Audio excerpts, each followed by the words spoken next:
चलो ठीक है, स्टार्ट करते हैं आज की क्लास। आज हम देखने वाले हैं कि नीट एग्ज़ाम क्या होता है, किस चीज़ के लिए हम नीट एग्ज़ाम देते हैं, उसका पैटर्न क्या है, उसका सिलेबस क्या है और हम देखेंगे अगर आप फॉर्म फिल करने जाओ तो उसकी रिक्वायरमेंट्स क्या-क्या हैं।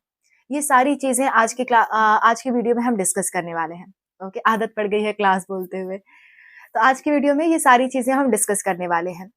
तो स्टार्ट करते हैं। सबसे पहले नीट एग्जाम है क्या? ठीक है। अगर आप बायोलॉजी के स्टूडेंट हो तो हर कोई आपको सजेस्ट करेगा कि आपको नीट एग्जाम देना चाहिए। क्यों देना चाहिए? क्योंकि इससे बहुत सारे कोर्सेज में एडमिशन होता है। 12th पास आउट के बाद अंडर ग्रेजुएट कोर्स में, ठीक है, बहुत सारे अंडर ग्रेजुएट कोर्स में इसके थ्रू एडमिशन होता है। जैसे कि एमबीबीएस, जैसे कि बीएएमएस, बीएचएमएस, बीवाईएमएस, बीएसएमएस, बीडीएस, ठीक है, बीपीटी, बीएससी नर्सिंग, बीपीएच, ये सारे कोर्सेज में नीट के थ्रू एडमिशन होता है। अगर आपको इसके बारे में थोड़ी और डिटेल्स चाहिए तो मैंने एक वीडियो आपके लिए ऑलरेडी बना रखा है। आपको आई बटन पे उसका लिंक मिल जाएगा, उसको जाके आप देख सकते हो। ओके। तो नीट एग्जाम दो तरह के होते हैं। पहला होता है नीट यूजी और दूसरा होता है नीट पीजी।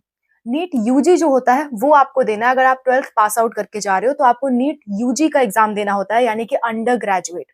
ठीक है। पीजी का एग्जाम वो लोग देते हैं जो यूजी के लेवल का एग्जाम पार कर चुके हैं।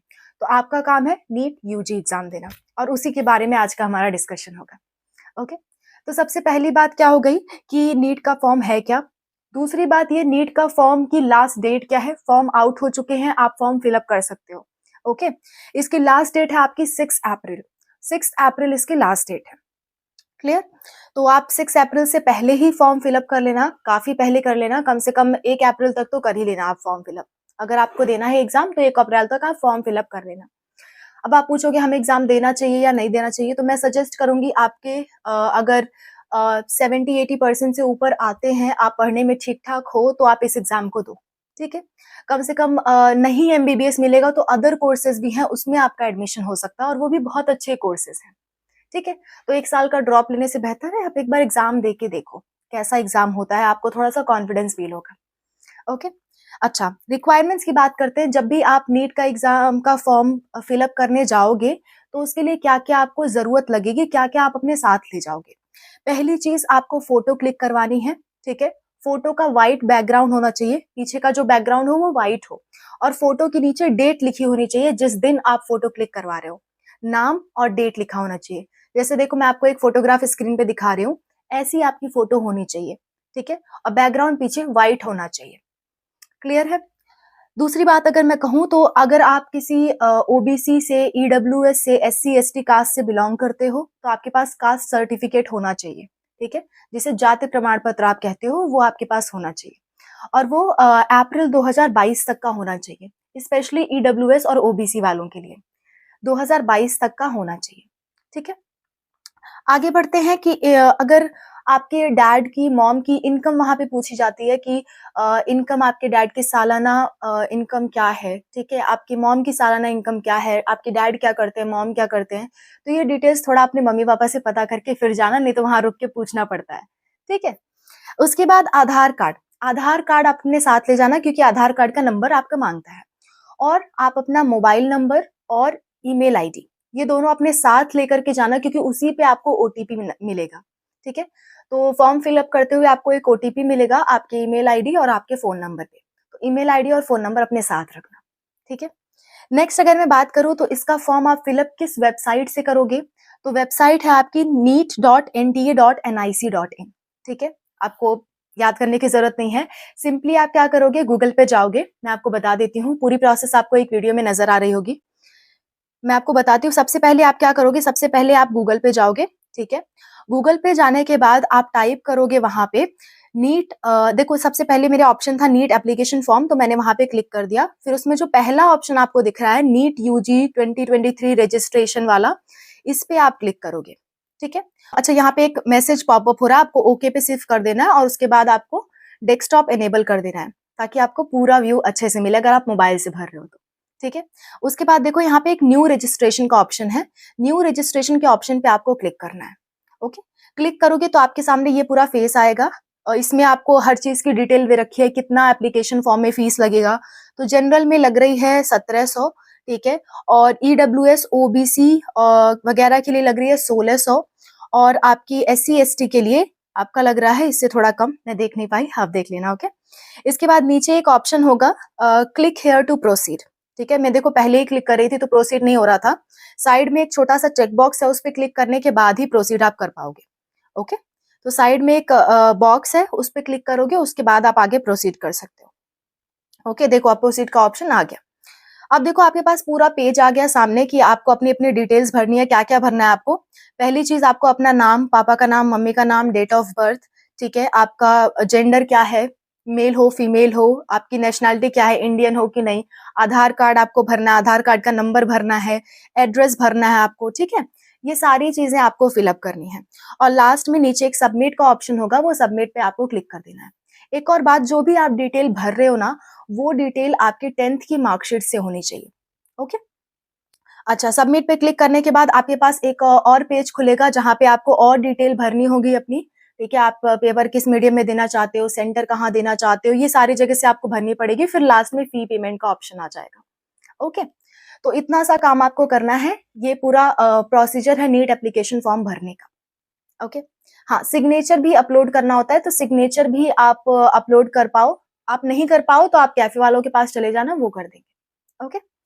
अच्छा, आगे बढ़ते हैं। आगे आपका पैटर्न क्या होता है नीट सिलेबस का, उसके बारे में डिस्कस करते हैं। पैटर्न देखो, आपका नीट का जो एग्जाम होता है वो हिंदी और इंग्लिश दोनों में कंडक्ट कराया जाता है, तो आपको बिल्कुल टेंशन लेने की जरूरत नहीं है। आप हिंदी मीडियम से हो तब भी आप एग्जाम दे सकते हो हिंदी से ही, इंग्लिश से हो तो इंग्लिश से भी आप एग्जाम दे सकते हो, ओके। दूसरी बात, इस में कौन-कौन से सब्जेक्ट आते हैं, तो इसमें आपके 3 सब्जेक्ट आते हैं, फिजिक्स, केमिस्ट्री, बायोलॉजी, ठीक है। फिजिक्स, केमिस्ट्री, बायोलॉजी 3 सब्जेक्ट आपके आएंगे।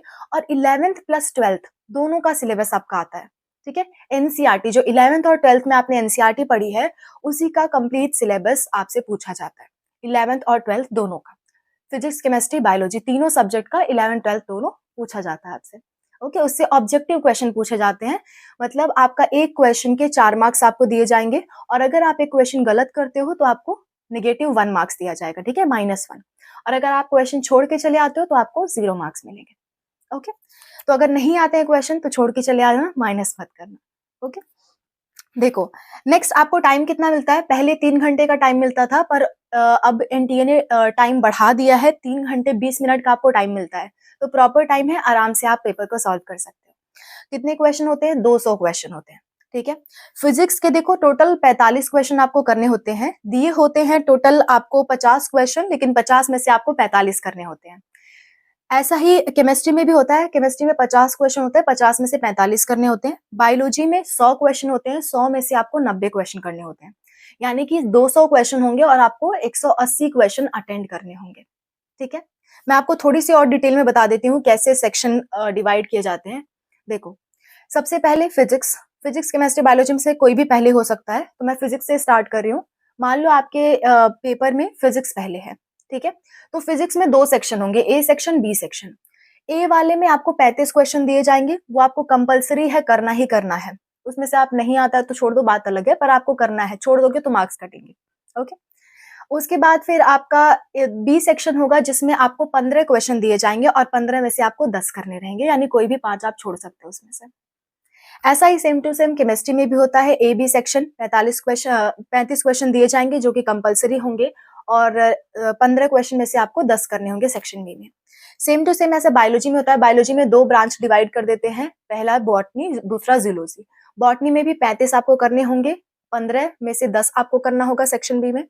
फिर ऐसा ही आपके जूलॉजी में 35 क्वेश्चन कंपलसरी और 15 में से 10 करना होगा सेक्शन बी से, ओके। तो ये पूरा पैटर्न है पेपर का, और सिलेबस मैंने बता दिया, 11th 12th physics, chemistry, biology, ये कंप्लीट आपका सिलेबस है, ओके। एनसीईआरटी आप रेफर कर सकते हो, सारे चैप्टर्स वहीं से हैं। आगे अगर बढ़ा जाए तो नीट का एग्जाम आपका कब होना है, तो नीट के एग्जाम की डेट है 7 मई, 7 मई को आपके नीट का एग्जाम होना है।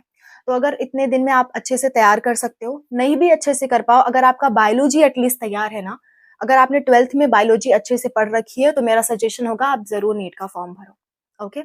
11th का आप मेरे साथ साथ प्रिपेयर कर सकते हो, अगर आप रिक्वेस्ट करोगे तो मैं उस पर वीडियोस बना दूंगी, ओके। मैं क्वेश्चन प्रैक्टिस के लिए आपके लिए वीडियो बना दूंगी। तो आज के लिए बस मुझे इतना ही बताना था। आई होप आपका जो भी एग्जाम गया होगा वो अच्छा जा रहा होगा, सीबीएसई बोर्ड वालों का और यूपी बोर्ड वालों का खत्म ही हो गया होगा। तो आप लोग नीट का फॉर्म भर सकते हो, बिल्कुल भरो, ट्राई करो, देखो कैसा होता है, ठीक है? क्या स्कोर करते हो, अपने आप को कम से कम आँक पाओगे कि हम किस लेवल पे हैं अभी, ठीक है? तो आज के लिए बस इतना ही, मिलते हैं नई वीडियो के साथ। जो भी आप जिस भी टॉपिक पे आप वीडियो चाहते हो, आप मुझे कमेंट बॉक्स में बताना, मैं उस पे वीडियो बना दूँगी। ओके?